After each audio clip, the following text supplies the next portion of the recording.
Salam di dalam kasih Tuhan Yesus Kristus untuk saudara-saudaraku sekalian. Judul renungan hari ini adalah segala sesuatu indah pada waktunya. Firman Tuhan yang mendasari diambil dari Pengkhotbah pasal 3 ayat 11 yang demikian bunyinya. Ia membuat segala sesuatu indah pada waktunya. Bahkan ia memberikan kekekalan dalam hati mereka. Tetapi manusia tidak dapat menyelami. Firman Tuhan ini kebanyakan dicantumkan dalam undangan pernikahan. Segala sesuatu kan ada pengharapan bagi suami dan istri. Indah pada waktunya nanti. Nah, saudaraku yang dikasihi oleh Tuhan, yang pertama, makna daripada firman Tuhan itu apa? Bahwa Allah memberikan segala sesuatu indah pada waktunya itu apa? Yang pertama, Tuhan memegang kendali penuh. Otoritas ada di tangan Allah. Artinya Allah itu tahu mana-mana waktu yang tepat untuk manusia ini. Allah mengerti itu.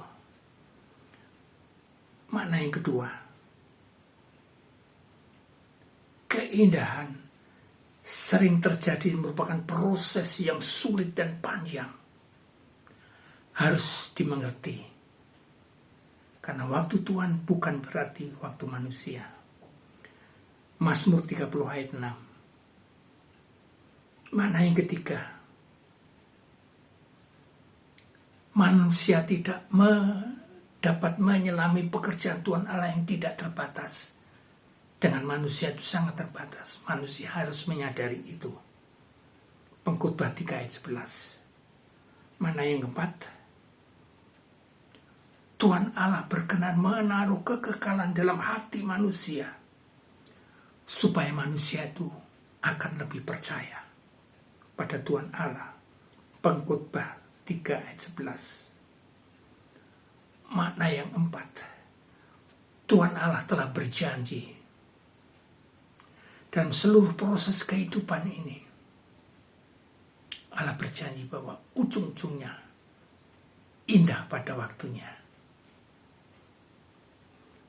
Ayub 42 ayat yang 12. Saudaraku yang dikasihi, yang kedua sekarang, praktek sekarang ini, bagaimana Tuhan Allah memberikan pada setiap orang yang percaya waktunya akan indah. Itu prakteknya bagaimana? Satu, manusia yang diberikan waktu Tuhan ini tenang hatinya di tengah badai yang dahsyat. Dia tidak meragukan Allah, tapi tetap percaya pada Allah karena dia percaya kebaikan Tuhan Allah di dalam Tuhan Yesus. Filipi 4 ayat 6-7. Praktek yang kedua, manusia akan belajar menghentikan dikte kepada Tuhan Allah, belajar berhenti, cukup. Karena Allah tidak bisa didikte oleh kehendak manusia. Allah lebih tinggi, lebih berdaulat daripada tidak bisa didikte oleh manusia.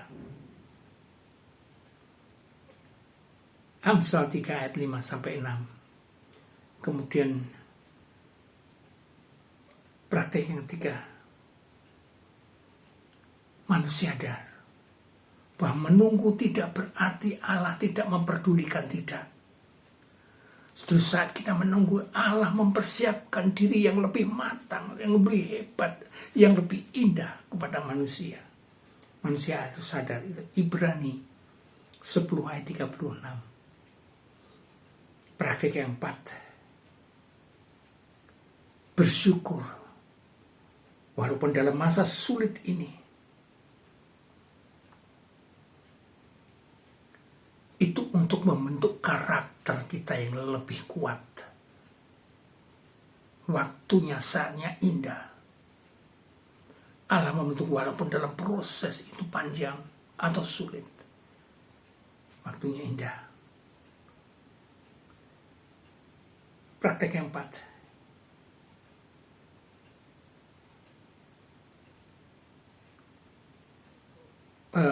yang prakteknya selalu mengucap syukur. Itu adalah gaya hidup orang yang percaya, yang diberikan waktu Tuhan pada indahnya. Gaya hidupnya selalu bersyukur pada Tuhan Allah. 1 Tesalonika 5 ayat yang ke-18. Nah, yang ketiga sebagai kesimpulan saudara-saudara, imannya akan teruji dan dia tidak ragu-ragu pada Tuhan Allah.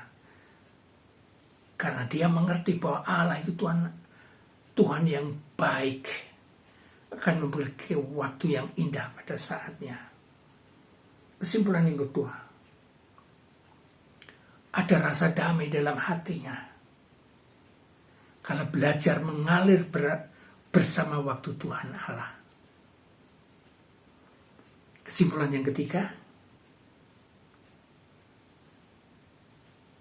sadar bahwa masa-masa sulit itu, masa yang penderitaan adalah suatu pupuk yang indah, yang menjadikan manusia itu bertumbuh dengan kuat dan kuat. Kesimpulan yang keempat, kita akan fokus pada Tuhan Allah, fokus pada bersyukur pada Tuhan Allah, karena Allah sudah memberikan waktu yang indah pada kita masing-masing. Saudaraku, saya akan terus berdoa supaya saudara dan saya bersyukur terus, karena Allah sudah memberikan waktu yang indah. Waktu yang ini pada saatnya kita akan merasakan, menikmati Immanuel. Amin.